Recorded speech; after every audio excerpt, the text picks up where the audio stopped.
ओम श्री गौर्या सकलार्थदं निजपदां भोजेन मुक्तिप्रदं प्रौढं विघ्नवनं हरन्तमनघं श्रीधुण्डितुण्डासिना वन्दे चर्मकपालिकोपकरणैर्वैराग्यसौख्यात् परम् नास्तीति प्रदिशन्तमन्तविधुरम् श्रीकाशिकेशं शिवम् शङ्करं शङ्कराचार्यं केशवं बादरायणं सूत्रभाष्यकृतौ वन्दे भगवन्तौ पुनः पुनः ईश्वरो गुरुरात्मेति मूर्तिभेदविभागिने व्योमवद्व्याप्तदेहाय दक्षिणामूर्तये नमः।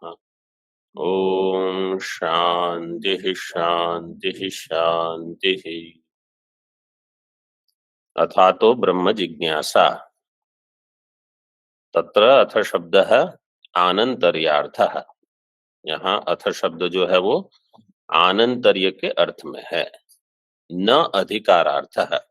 अब जो एक एक अन्य अर्थ हो सकते हैं उनका निवारण करके फिर आनंतर्य में स्थिति बनाएंगे। तो जो जो अन्य संभव है उन सब का निराकरण करेंगे आचार्य। मतलब भाष्य में कम, टीका में विस्तार से। तो पहले कह दिया हमारा सिद्धांत क्या है। जब कभी भी ऐसे विचार होता है तो सिद्धांत मत का पहले प्रतिपादन कर देते हैं, फिर जो अन्य मत है उनका निराकरण करते हैं। तो सिद्धांत मत में अथ शब्द यहाँ आनंतर्य अर्थ में है, न अधिकारार्थ है। अधिकारार्थ है, इसका दूसरा अर्थ क्या था? आरंभार्थ। आरंभार्थ का। हाँ, अधिकार का अर्थ यहाँ आरंभ लेना है। जैसे दृष्टांत दिया था अथ योगानुशासनम, तो वहां आरंभ अर्थ में है, इस प्रकार से यहाँ नहीं है। ऐसा क्यों नहीं होगा? तो उत्तर क्या दिया था? क्योंकि ब्रह्म जिज्ञासा में आरंभ नहीं किया जाता, ज्ञान अथवा ज्ञान की इच्छा में आरंभ नहीं होता। जब सामग्री हो तो अपने आप होगा वो। टीका में हम देख रहे थे जिज्ञासा पदम ज्ञानेच्छा परम उत विचार लक्षकम। तो ज्ञानेच्छा परम नहीं है। क्यों? तस्य अनारभ्यत्वात्। तो देख लिया हमने। तो प्रत्येक अधिकरण में इच्छा नहीं बल्कि इच्छा के बदले विचार किया जाएगा। न द्वितीय कर्तव्य पद अध्याहारम विना विचार लक्षकत्व अयोगात। विचार में लक्षणा तब होगी जब कर्तव्य पद का अध्याहार करोगे। कर्तव्य पद के अध्याहार से विचार में लक्षणा होगी। विचार में कौन सी लक्षणा होगी? जहल लक्षणा होगी। जहल लक्षणा। विचार, विचार का अर्थ है जिज्ञासा को छोड़, अथा तो ब्रह्म जिज्ञासा। ठीक है, तो जिज्ञासा कर्तव्य, जिज्ञासा के बदले अब विचार, तो वहां जहत लक्षणा, जिज्ञासा को छोड़ के उसके बदले विचार करना, ये अर्थ है उसका, ये जहल लक्षणा है। और ब्रह्म पद जो है इसमें अजहल लक्षणा। इसका अर्थ क्या है कि ब्रह्म के साथ केवल ब्रह्म सत्यम ज्ञानम अनंतम है इतना मात्र नहीं, जो जो अन्य आवश्यक है ज्ञान, साधन चतुष्टय हो, उपासना हो, सभी को वहां जोड़ना पड़ेगा आपको। तो अध्याहार किए बिना विचार लक्षकत्व अयोगा। आगे देखिए तो विचार, विचार पद में कर्तव्य पद का अध्याहार करके जिज्ञासा पद का उसकी लक्षणा करनी है। सूत्र में तो ब्रह्म जिज्ञासा ये है, तो जिज्ञासा पद जो है उसकी लक्षणा हम करेंगे विचार में, तो वो हो जाएगी जहल। आपको प्रश्न क्या था? तो विचार कर्तव्य हो जाएगा ना फिर, वो तो स्त्रीलिंग है इसलिए कर्तव्य, और कर्तव्य हो जाएगा विचार कर्तव्य। तो विचार हमेशा करना है। जब विचार कर्तव्य हो जाएगा तो क्या होगा देखिए, अध्याहृते च तेनैव आरंभोक्तेः अथ शब्द वैयर्थ्यात्। अगर कर्तव्य पद का अध्याहार कर दोगे तो जहां कर्तव्य होगा वहां ही आरंभ हो रहा है। अध्याहृते च तेन, तेन कर्तव्य पदेन। कर्तव्य पदेन, कर्तव्य पद का अध्याहार करने पर तेन एवं आरंभ उक्ते है, उसी पद के द्वारा आरंभ का वर्णन हो जाएगा। अगर आरंभ की उक्ति कर्तव्य पद से ही हो जाएगी तो अथ शब्द व्यर्थ हो जाएगा। अथ शब्द वैयर्थ्यात्। तो सूत्र में कोई भी पद व्यर्थ नहीं होता। अस्तोभम अनवद्यम च। किंतु अधिकार सिद्ध्यर्थम आनंतर्यार्थता एव युक्ता इति। इसलिए अधिकार सिद्ध्यर्थम, अच्छा आप अधिकारी पाठ है, अधिकारी कर दीजिए, ठीक है वो उचित पाठ है। अधिकारी सिद्ध्यर्थम, हमारे इसमें अधिकार दिया है। अधिकारी सिद्ध्यर्थम आनंतर्यार्थता एवं युक्ता। इसलिए अधिकारी की सिद्धि के लिए आनंतर्यार्थता, क्योंकि तृतीय वर्णक जो है वो अधिकारी की सिद्धि के लिए है, तो इसके लिए आनंतर्यार्थता एवं युक्ता। आनंतर्यार्थता अथ शब्दस्य अर्थ, अर्थ शब्द का अर्थ आनंतर्य, यही युक्त होगा। ठीक है, इसलिए आरंभ शब्द अथवा अधिकारियत्व इसका निषेध कर दिया।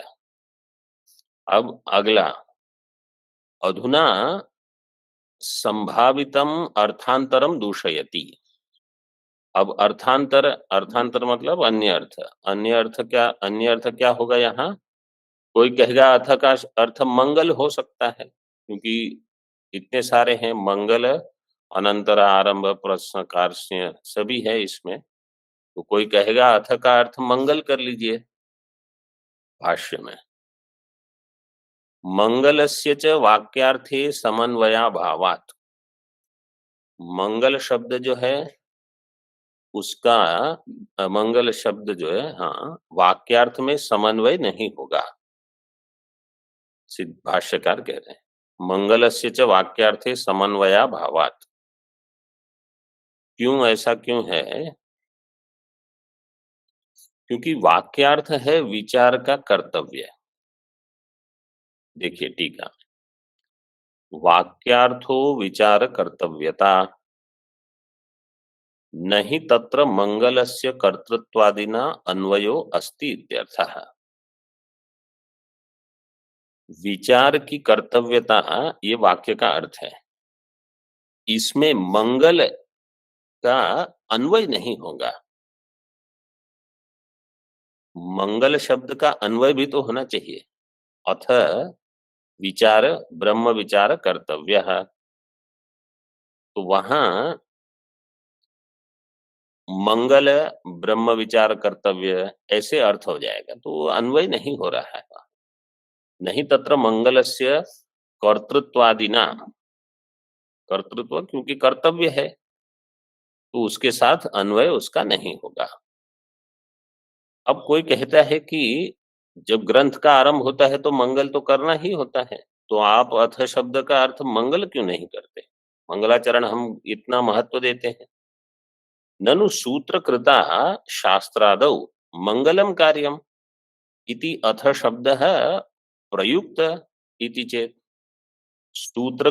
सूत्रकृता बादरायण। बादरायणेन, सूत्रकृत बादरायण, उनके द्वारा शास्त्रादौ मंगलम कार्यम, शास्त्र के आदि में, ब्रह्म सूत्र शास्त्र के आरंभ में मंगल करना चाहिए उनके द्वारा, इसलिए अथ शब्द प्रयुक्त, प्रयुक्त मतलब बिल्कुल युक्त है, वो प्रकृष्ट रूप से युक्त है। हाँ, कहीं प्रतियुक्त ऐसा भी पाठ है। हाँ, प्रयुक्त ठीक है। अगर अन्य पाठ है प्रत्युक्त ऐसा, तो प्रयुक्त कर दीजिए। अथ शब्द प्रयुक्त, प्रयुक्त का अर्थ है उसका उपयोग किया गया है। ऐसा कोई कहे, इति चेत सत्यम, सत्यम का अर्थ केवल अर्धांश में लेना है।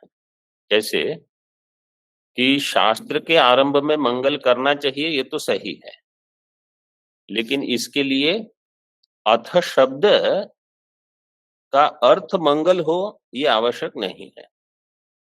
शास्त्र के आरंभ में मंगल करना चाहिए, लेकिन इसके लिए अथ शब्द का अर्थ मंगल हो ये आवश्यक नहीं है। न तस्य अर्थः मंगलम, उस अथ शब्द का अर्थ मंगल नहीं है। तो किंतु तत्श्रवणम उच्चारणम च मंगल कृत्यम करोति, अथ शब्द का केवल श्रवण ही मंगल कर देगा। इसलिए अथ शब्द के अर्थ के लिए मंगल शब्द उपयोग करके, मंगल अर्थ उपयोग करके एक शब्द बिल्कुल व्यर्थ जा रहा है आपका सूत्र में। समझ में आया ना? अथ के केवल उच्चारण से ही मंगल हो जाएगा, तो अर्थ वहां क्यों मंगल घटाना है? अथवा केवल श्रवण मात्र से मंगल हो जाता है अथ का। तत्श्रवणम उच्चारणम च मंगल कृत्यम करोति, वही मंगल कार्य कर देगा। इसलिए तद अर्थस्तु आनंतर्यम एव, इसलिए उसका अर्थ तो आनंतर्य ही है। तो इसलिए भाष्य में दे दिया मंगलस्य च वाक्यार्थे समन्वय अभावात् इत्याह।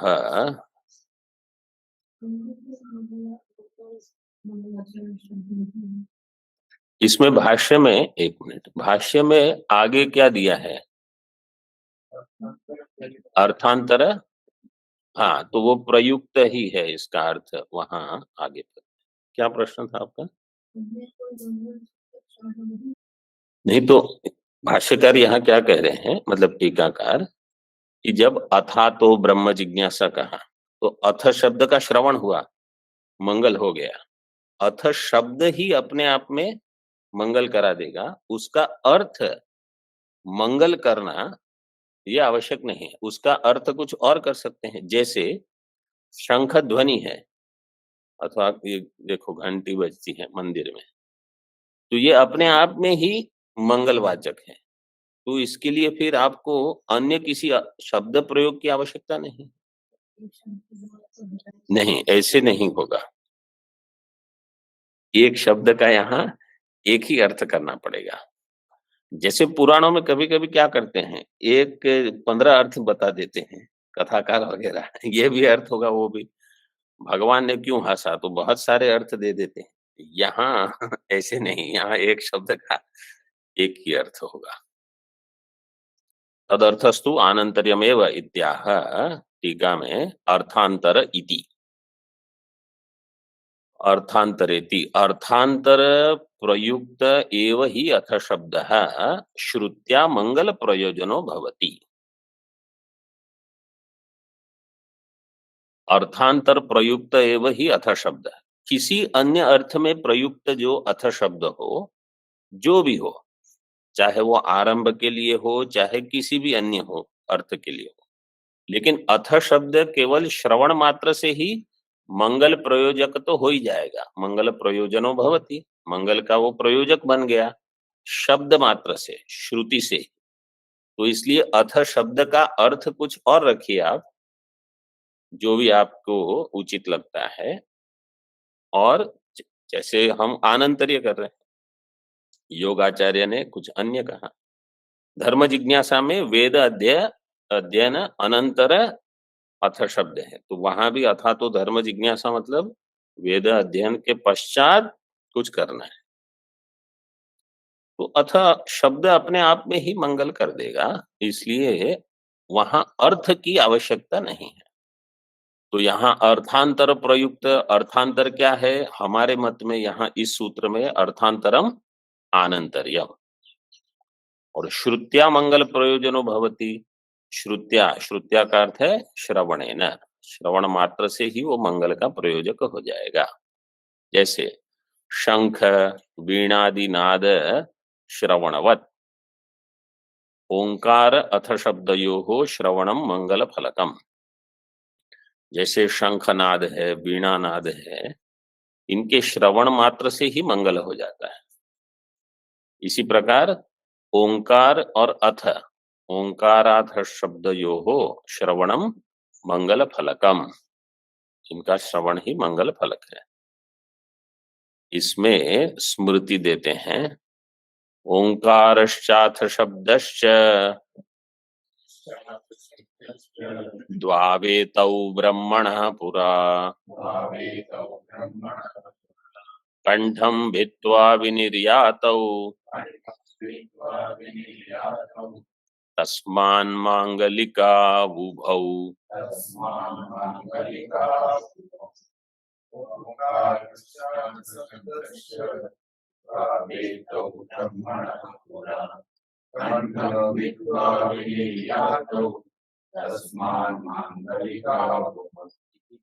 हाँ, हमारे पुस्तक में विभव दिया है। हाँ, मांगलिकौ उभौ, ये ऐसे उसका विग्रह होना चाहिए, मतलब वो भ है लेकिन हाँ उसको वो भव कर दो। हाँ, जो भी अन्य पाठ अगर दिख रहा है तो ओंकारश्च अथ शब्दश्च द्वौ एतौ ब्रह्मणः पुरा, पुरा ब्रह्मणः कंठं भित्त्वा विनिर्यातौ। ओंकार और अथ शब्द ये दोनों ब्रह्मा जी के कंठ का भेदन करके निकले हैं पूरा सृष्टि के आरंभ में। कंठ का भेदन करके, इसका अर्थ कहीं हमने सुना था कि उनकी जिह्वा से भी नहीं निकले हैं ऐसे। तो जिह्वा में जो छू लेता है वो तो हाँ,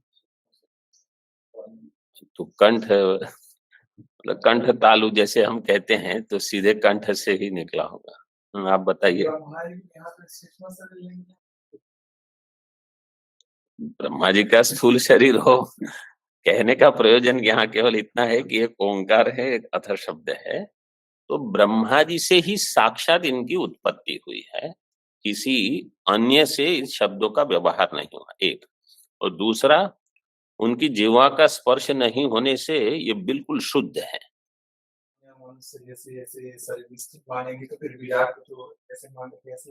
अब यहाँ देखिए, ओंकारश्च अथ शब्दश्च, ये दोनों शब्द अत्यंत पवित्र माने जाते हैं क्योंकि सीधे ब्रह्मा जी से प्राप्त हैं। इसलिए तस्मान उभौ मांगलिकौ, इसलिए ये दोनों मांगलिक है। इति स्मरणात् इति भावः। ननु, अभी और एक अर्थ बताते हैं कि दो हो गए, मतलब आरंभ और अधिकार्य, ये दोनों का एक साथ निवारण कर दिया और मंगल का निवारण कर दिया। ठीक है, अब आगे ननु प्रपंचो मिथ्या इति प्रकृते सति अथ एतन्मतं प्रपंचः सत्य इति अत्र पूर्व प्रकृतार्थात् उत्तरार्थस्य अर्थांतरत्व अर्थो अथ शब्दो दृष्टः। पूर्व पक्ष अब एक अन्य मत बता रहा है कि अथ शब्द का ये भी अर्थ हो सकता है, क्या? अर्थांतर, अन्यो अर्थो अर्थांतरम, अर्थांतर हो। कैसे? जैसे समझो एक विचारधारा चल रही है, फिर उससे कुछ बिल्कुल विलक्षण विचारधारा बतानी हो, उसका दृष्टांत दिया है। कोई समझो प्रकरण चल रहा है, वहां प्रकरण चल रहा है प्रपंचो मिथ्या इति प्रकृते सति, तो प्रपंच मिथ्या का कुछ वर्णन चल रहा है। फिर अब आपको बताना है कि अन्य किसी दृष्टि से प्रपंच सत्य है, तो अथ शब्द का वहां प्रयोग करेंगे। अथ एतन्मतम प्रपंचः सत्यः। अब ये मत है क्या, प्रपंच सत्य है? हाँ, एतन नहीं है, केवल मतम, अथ मतम। ठीक है, छोटे छोटे पाठांतर यहाँ वहां बहुत मिलेंगे, क्योंकि 3 पुस्तक तो है ही हमारे यहाँ। तो अभी तो आरंभ है, अब आगे तो बहुत ऐसे कहीं कुछ ऐसे छोटे छोटे रहेंगे पाठांतर। जब तक जहां तक सिद्धांत में कोई बड़ा मतभेद न हो, अथवा अर्थ उसका कुछ बिल्कुल विलक्षण न हो जाए, तब तक ठीक है। और अभी में भी अर्थ बदल जाता है इतना लेकिन ऐसे जब आएगा तो देखेंगे, क्योंकि अगर अर्थ में भेद भी हो तो सभी टीकाकार अपनी अपनी तरह से उसको लगाएंगे भी। तो जैसे रत्न प्रभाकर अपनी तरह से एक इसमें लगाएंगे, उस पुस्तक में अन्य अन्य प्रकार से लगाया हुआ, उसमें अन्य प्रकार, तो अर्थ भी तो देंगे सब। तो अगर ये प्रकरण चल रहा है कि प्रपंच मिथ्या है, और उसके बाद अगर कहा गया कि प्रपंच सत्य है, तो वहां अथ शब्द उस प्रकरण का अर्थांतर बताने के लिए, पहले प्रपंच के लिए मिथ्यात्व बता रहे थे, अब उसी प्रपंच के लिए सत्यत्व बता रहे हैं। तो अर्थांतर का जब वर्णन करना हो तो अथ शब्द ऐसे प्रयोग हो सकता है। तो इति अत्र पूर्व प्रकृतार्थात उत्तरार्थस्य अर्थांतरत्वम। पूर्व प्रकृत जो अर्थ है उससे उत्तर अर्थ जो है वो, उसमें अर्थांतर हुआ, तो अर्थांतरत्व अर्थो अथ शब्दो दृष्टः तथा अत्र किन्न स्यात् इति अतः। तो ऐसा यहाँ पर क्यों नहीं हो सकता, यहाँ पर भी हो सकता है। अतः पूर्व, भाष्य में पूर्व प्रकृतापेक्षायाश्च फलत आनंतर्य अव्यतिरेकात्। पूर्व प्रकृतापेक्षायाश्च फलत आनंतर्या व्यतिरेकात्। पूर्व प्रकृत की अपेक्षा से उसका फल, फलतः जो उसका अर्थांतर होगा, वो आनंतर्य से व्यतिरिक्त नहीं है, आनंतर्य अव्यतिरेकात्। इसका अर्थ आचार्य क्या कह रहे हैं कि जो आपने सुझाव दिया है कि वहां अथ शब्द का अर्थ अर्थांतर हो, जिस प्रकार हम अथ शब्द का अर्थ आनंतर्य कह रहे हैं, उस आनंतर्य में अर्थांतर का ग्रहण हो जाएगा, जिस प्रकार हम बता रहे हैं। इसलिए अलग से केवल अर्थांतर शब्द देने की आवश्यकता नहीं है, क्योंकि जो हम कह रहे हैं आनंतर्य, उसमें अर्थांतर भी है ऐसे, लेकिन केवल वो अर्थांतर नहीं बता रहा है, क्योंकि अर्थांतर में और आनंतर्य में कुछ विशेष है, कुछ भेद है। वो कैसे है देखिए अभी। लेकिन इतना समझ में आ गया ना कि कहना क्या चाहते हैं। जो पूर्व पक्ष ने कहा कि हम अर्थांतर शब्द का प्रयोग करेंगे, तो सिद्धांति कह रहे हैं कि आनंतर्य शब्द है वो अधिक समीचीन है, और उसमें आपका कहा अर्थ वो मिल जाएगा। भाष्य में दिया फलतः, फलतः आनंतर्या व्यतिरेकात्। फलतः का अर्थ टीकाकार ने किया फलस्य।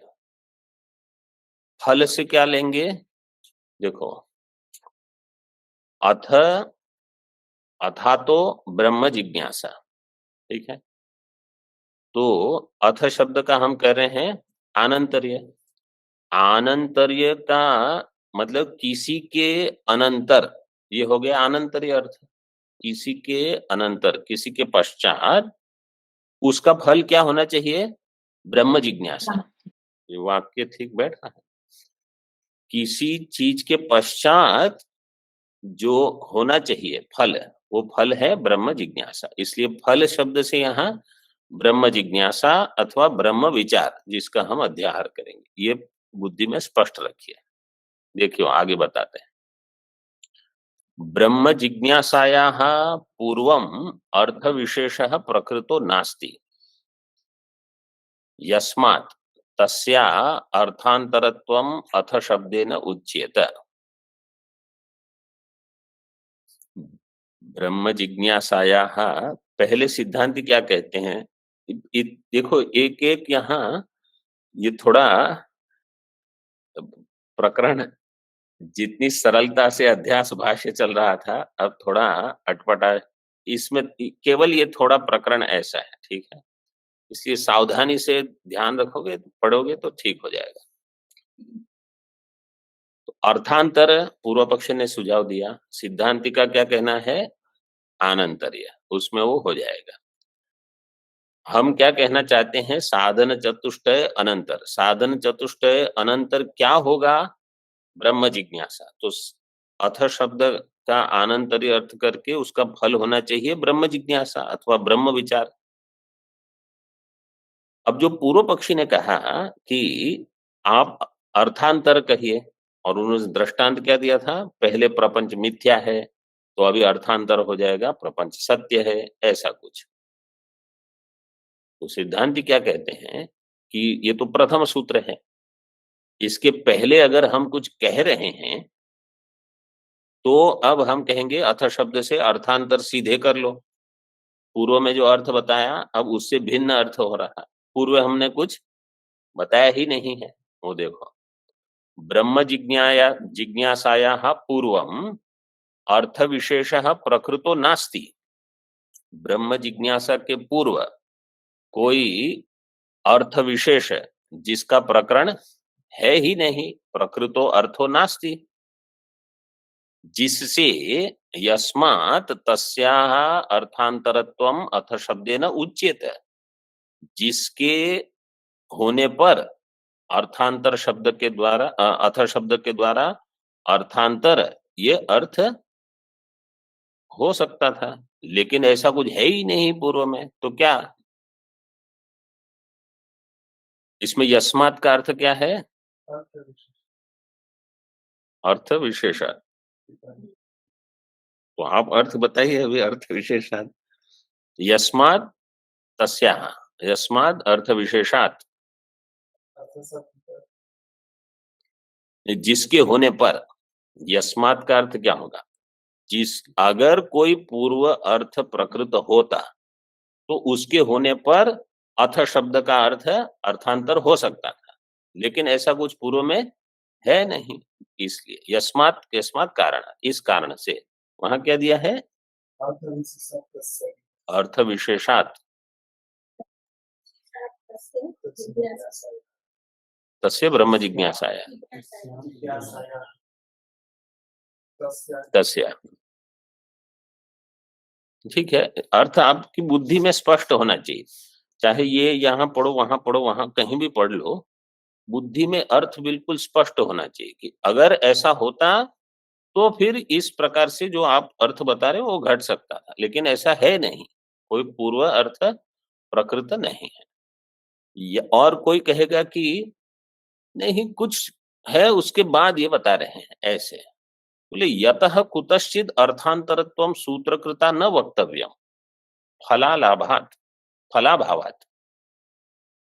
यतः कुतश्चिद अर्थांतरत्व, किसी के बाद कुछ है, केवल इतना ही बताना ये सूत्रकृत के द्वारा ऐसा नहीं कहा जाएगा। क्यों? क्योंकि इसका कोई फल नहीं है। जैसे कोई कहेगा कि अभी एक क्रिया हो रही है, तो उसके पूर्व में कोई ना कोई क्रिया तो होगी ही होगी, तो उससे अगर किसी भी क्रिया के अर्थांतर अगर आपको बताना है, यतः कुतश्चिद अर्थांतरत्व, किसी भी क्रिया के बाद ये हो रहा है, जैसे वो भोजन के बाद अटन के लिए जा रहा है अथवा भोजन के बाद शयन के लिए जा रहा है, तो अर्थांतर तो है ही, तो एक अन्य क्रिया है दूसरी अन्य क्रिया है, लेकिन इनके बीच में कोई संबंध नहीं है। तो भोजन के बाद कोई पुष्प ग्रहण कर रहा है, पेड़ पे चढ़ रहा है, भोजन के बाद कोई अन्य सेवा कर रहा है, तो वहां कोई अर्थांतर सभी में है, लेकिन संबंध क्या है? नियत रूप से ऐसा नहीं है कि भोजन के बाद सभी इसी प्रकार का अर्थ करेंगे। तो जहां नियत अर्थ नहीं हो रहा है, ऐसा अर्थ अर्थांतर शब्द का अर्थ शब्द का ऐसा अर्थांतर अर्थ नहीं घटा सकते। और सूत्रकृत भी ऐसे कोई भी साधारण अर्थ इसमें एक शब्द का व्यवहार नहीं करेंगे अथ शब्द का, क्योंकि उसका कोई फल नहीं है, फलाभावात्।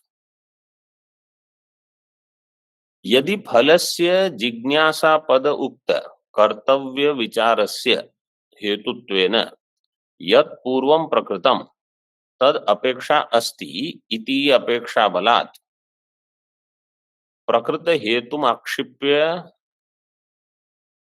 ततो अर्थांतरत्वम उच्यते। इतना देखिए, यदि फलस्य का अर्थ देखो क्या कर रहे हैं, जिज्ञासा पद उक्त कर्तव्य विचारस्य, फल का अर्थ क्या है? विचार। विचार कर्तव्य, वो कैसे आया है? फल का अर्थ विचार कर्तव्य जिज्ञासा पद से वो उक्त है, जिज्ञासा पदेन उक्त विचार कर्तव्य, कर्तव्य विचारस्य यत् कर्तव्यम किम विचारः और कह विचारः। तो फल का अर्थ है विचार, इतना स्पष्ट हो गया। अगर फलस्य ब्रह्म विचारस्य उसका हेतु हेतुत्वेन यत् पूर्वं प्रकृतम तद अपेक्षा अस्ति। अगर ब्रह्म विचार, यहां ध्यान दीजिए, अगर ब्रह्म विचार फल है तो उसके पूर्व में क्या होना चाहिए? उसका हेतु। फल का अर्थ कार्य, जो कार्य होगा उसका नियत पूर्ववृत्ति कारण होगा, कार्य नियत पूर्ववृत्तित्वम कारणत्वम। तो कारण का अर्थ है समस्त सामग्री, कलाप जिसको कहते हैं, सभी चीज जब इकट्ठी होगी जो कारण रूप में है, उसके उत्तर क्षण में कार्य होगा ही होगा। कुलाल है, दंड है, चक्र है, मृत्तिका है, और कुलाल को घट का ज्ञान है, घट की इच्छा है, घट की कृति। अगर सभी चीज हैं, प्रतिबंध का अभाव है, घट का प्राग अभाव है, तो अब घट होने के लिए कोई विघ्न रहा नहीं, सब अन्य साधारण कारण भी है, तो घट हो जाएगा। अथवा साधारण दृष्टांत लीजिए, अग्निदाह, अग्नि है, प्रतिबंध नहीं है, और आप अग्नि के नजदीक हो तो दाह प्राप्त हो जाएगा, उसमें कोई रुकावट नहीं है, कोई प्रतिबंध नहीं है। तो अगर कारण कलाप समस्त उपस्थित है तो अगले क्षण में कार्य हो ही जाएगा। तो अगर आप कहते हो कि कार्य है ब्रह्म का विचार जो जिज्ञासा पद से उक्त है, तो उसके पूर्व क्षण में क्या होना चाहिए? उसका हेतु। यदि फलस्य जिज्ञास्व पदोक्त कर्तव्य विचारस्य हेतुत्वेन यत् पूर्वं प्रकृतम तद अपेक्षा अस्ति, जो हेतुत्वेन प्रकृत है उसकी अगर अपेक्षा है, इति अपेक्षा बलात् प्रकृत हेतुम आक्षिप्य ततो अर्थांतरत्वम उच्यते। तो उस हेतु का आक्षेप करके फिर अर्थांतर, तो अब जो फल है वो अर्थांतर है, कारण से कार्य कुछ अर्थांतर तो है, लेकिन ऐसे अगर आप अर्थ करोगे तो इसमें लाभ है। ऐसा अर्थांतर जो है, इसमें विशेष क्या सिद्ध हो जाएगा? एक कार्य कारण भाव सिद्ध हो जाएगा। जो आप कह रहे थे केवल अर्थांतर में कि भोजन के बाद शयन कर रहा है, भोजन के बाद गमन कर रहा है, भोजन के बाद क्रीड़ा कर रहा है, भोजन के बाद सेवा कर रहा है, वहां कार्य कारण नहीं है। बिना भोजन के भी वो सब क्रियाएं हो ही सकती है। तो वहां अर्थांतर तो है, लेकिन कार्य कारण वाला आनंतर्य आपके दृष्टांतों में नहीं है। लेकिन जैसे इस प्रकार से आप विचार करोगे तो अर्थांतर में आनंतर्य भी उपलब्ध है। तदा अर्थांतरत्वम आनंतर्ये अंतर्भवति, इसलिए आनंतर्य में अर्थांतर का अंतर्भाव हो जाएगा। हेतु फल भाव ज्ञानाय आनंतर्यस्य अवश्यम वाच्यत्वात्, और जहां हेतु फल भाव है इसके ज्ञान के लिए हेतु फल भाव ज्ञानाय आनंतर्यस्य अवश्यम वाच्यत्वात्, इसमें आनंतर्य अवश्य वाच्य है। अवश्य वाच्य का अर्थ है कि इसका अवश्य प्रयोग होता है। आनंतर्य के द्वारा हेतु फल का ज्ञान हो जाएगा। अगर आपको वहां केवल एक क्रिया के बाद अन्य क्रिया केवल इतना बताना है तो अर्थांतर से काम चल जाएगा। लेकिन आपको एक कारण के बाद किसी विशेष कार्य को बताना है तो आनंतर्य ही कहना पड़ेगा। आनंतर्यस्य अवश्यम वाच्यत्वात्। तस्मात् इदम अर्थांतरम इति उक्ते तस्य हेतुत्व अप्रतीते है। केवल इदम, तस्मात् इदम अर्थांतरम, उससे यह अर्थांतर है, केवल इतना कहने मात्र से प्रथम जो उक्त है उसमें हेतुत्व की प्रतीति नहीं होती। ठीक है, सबको समझ में आ रहा है ये? जी स्वामी जी। जी स्वामी जी। और तस्माद् इदम अनंतरम इति उक्ते भवति एव हेतुत्व प्रतीति है। पूर्व में और दूसरे दो वाक्य में क्या भेद है? अर्थांतरम अनंतरम। हेतुत्व अप्रतीति और हेतुत्व प्रतीति। हाँ, पहले वाला किसका पक्ष है? क्योंकि वहां क्या कहा? अर्थांतर। देखो, तस्माद इदम अर्थांतरम, और दूसरे में कहा तस्माद इदम अनंतरम। तो अर्थांतर कहोगे तो हेतुत्व की प्रतीति नहीं होगी, लेकिन अनंतर में हेतुत्व की प्रतीति होगी। ये एक यहाँ अभी यहाँ स्थिर हो जाएंगे हम। ठीक है, इतना तो निश्चय हो गया। अब और एक पूर्व पक्ष है इसमें। कोई कहेगा अश्वाद अनंतरो गौ, अश्व के अनंतर गौ है, इसमें कार्य कारण कहाँ है? पूर्व पक्ष, जैसे अश्व जा रहा है उसके पीछे गौ जा रही है। न च अश्वाद अनंतरो गौहु इति अत्र हेतुत्व भानापत्ति इति वाच्यम। मतलब पूर्व पक्ष क्या है, कहेगा अश्वाद अनंतरो गौहु इति अत्र हेतुत्व भान आपत्ति, इसमें भी हेतुत्व के भान की आपत्ति होगी। मतलब अश्व जो है वो हेतु है, गौ उसका कार्य है, फल है, ऐसी आपत्ति आ जाएगी। मतलब ये उचित नहीं है, ऐसा हो सकता है तो हम कहेंगे इति न च वाच्यम, ऐसा नहीं है। क्यों? क्योंकि वो आप उठा रहे हो प्रश्न, इसलिए वो गलत है। नहीं, तयोर देशतः कालतो वा व्यवधानेन आनंतर्यस्य अमुख्यत्वात्। वहां आनंतर्य का मुख्य अर्थ नहीं है, वो गौण अर्थ है, क्योंकि वहां देशतः कालतः व्यवधान है। अनंतर तो है, लेकिन वहां कुछ अन्य भी निमित्त है, तो वो गौण आनंतर्य है। जैसे अश्व जा रहा है, उसके थोड़ी देर पश्चात गौ के तो कोई काल का व्यवधान है, अथवा दो वहां क्रिया में भी आनंतर्य है, एक के बाद अन्य हो रही है, लेकिन वहां कार्य कारण भाव नहीं है, तो वो आनंतर्य जो है वो अमुख्य है, हम उसको गौण मानेंगे।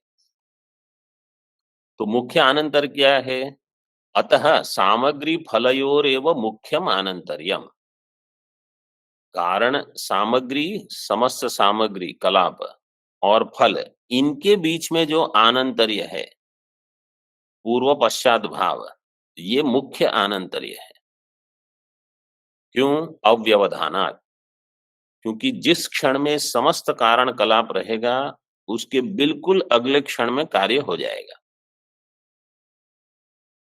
कार्य हो जाने का अर्थ है कार्य का आरंभ हो जाए। जैसे घट बनाने में समझो 10 मिनट लगते हैं, तो घट के उत्पत्ति का जो आरंभ क्षण है, उसी को कहा जाएगा कार्य। ऐसे नहीं कि अभी 10 मिनट के बाद, जैसे चावल पकाते हैं तो आधा घंटा लगता है, समझो इतने सारे चावल हो, 1 घंटा लगता है। तो जैसे ही चावल गर्म पानी में चावल डाले कि चावल पक रहा है, वो आरंभ हो गया। ऐसे सामग्री फलयोर एवं मुख्यम आनंतर्यम अव्यवधानात्, उसमें कोई व्यवधान नहीं। तस्मिन् उक्ते सति अर्थांतरत्वम न वाच्यम, तो उसके कहने पर फिर अर्थांतर कहने की आवश्यकता नहीं है। अर्थांतरत्वम न वाच्यम ज्ञातत्वात् वैफल्याच्च इति भावः, क्योंकि जब आनंतर्य शब्द हम प्रयोग करेंगे तो उसमें अर्थांतर ज्ञात है,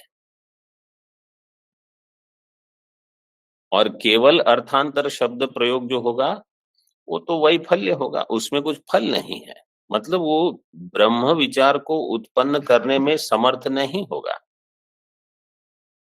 इसलिए केवल अर्थांतर जो है उसकी आवश्यकता नहीं है। ज्ञातत्वात् वैफल्याच्च इति भाव। फलस्य विचारस्य पूर्व प्रकृत हेतु अपेक्षाया बलात् यद अर्थांतरत्वम तस्य आनंतर्या भेदात् न पृथक अथ शब्दार्थत्वम इति अध्याहृत्य भाष्यम योजनीयम। फल का अर्थ है विचार। फलस्य विचारस्य पूर्व प्रकृत हेतु अपेक्षाया, पूर्व प्रकृत, पूर्व में रहेगा हेतु, हेतु की अपेक्षाया बलात्, जो अर्थांतर होगा, यद अर्थांतरत्वम तस्य आनंतर्य अभेदात्, वो आनंतर्य से भिन्न नहीं होगा। इसलिए आनंतर्य में आपका अर्थांतर उसका ग्रहण हो जाएगा। आनंतर्या भेदात् न पृथक अथ शब्दार्थत्वम, इसलिए अर्थांतर एक पृथक अथ का शब्दार्थ, इसको ग्रहण करने की आवश्यकता नहीं है। इति अध्याहृत्य भाष्यम योजनीयम, इसलिए भाष्य में कैसे पढ़ना है देखिए। भाष्य में क्या कहा? पूर्व प्रकृतापेक्षायाश्च फलत आनंतर्या व्यतिरेकात्, उसके बाद न पृथक अथ शब्दार्थत्वम, ऐसे वो वाक्य पूरा करना है।